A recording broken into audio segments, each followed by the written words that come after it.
32வது சாலை பாதுகாப்பு மாதத்தை முன்னிட்டு புதுக்கோட்டை வட்டார போக்குவரத்து அலுவலகத்தில் வட்டார போக்குவரத்து காவலர்கள், வட்டார போக்குவரத்து அலுவலர்கள், 108 ஆம்புலன்ஸ் நிறுவனத்தினர் மற்றும் காவல்துறையினர் இணைந்து விழிப்புணர்வு நடத்தினர். ஓட்டுநர் பயிற்சி அனுமதி சீட்டு வாங்க வந்த 30 நபர்களுக்கு விழிப்புணர்வு மேற்கொள்ளப்பட்டது. விபத்து காலங்களில் சிக்கியவரை மருத்துவ உதவி எவ்வாறு வழங்க, 108 ஆம்புலன்ஸுக்கு எவ்வாறு தகவல் தெரிவிக்க வேண்டும், காவல்துறைக்கு எவ்வாறு தகவல் தர வேண்டும் என்பது பற்றிய விவரங்களையும் இந்த விழிப்புணர்வு கூட்டத்தில் பொதுமக்களுக்கு வழங்கப்பட்டது.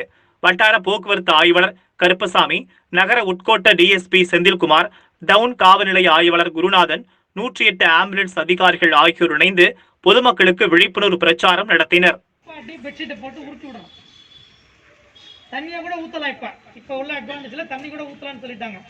அதுக்கப்புறம் அவங்கள படுக்க வைக்கிறதுக்கு நம்ம வாழை இலை இருக்கு இல்லையா, அதில் படுக்க வைக்கலான்னு சொல்லியிருக்காங்க. ஏன்னா உடம்புல ஹெல்ப் பண்ணுறது தான் நீங்கள் செய்கிற மிகப்பெரிய ஃபர்ஸ்ட் எய்டு. அவங்க வந்து ஈஸியாக கூட்டிகிட்டு போய் பார்த்துக்குவாங்க. ஆம்புலன்ஸ் ஆளுநர்கள் எல்லோருக்கும் பயனுள்ளதாக இருக்கிறதுக்காக ரொம்ப நன்றி. சந்தேகம்னா கூட கேட்கலாம். நீங்கள் வண்டியை பார்க்குறதுனாலும் பார்த்துக்கலாம். உள்ளே ஏறி பார்க்குறது என்னென்ன இருக்குது தெரிஞ்சுன்னா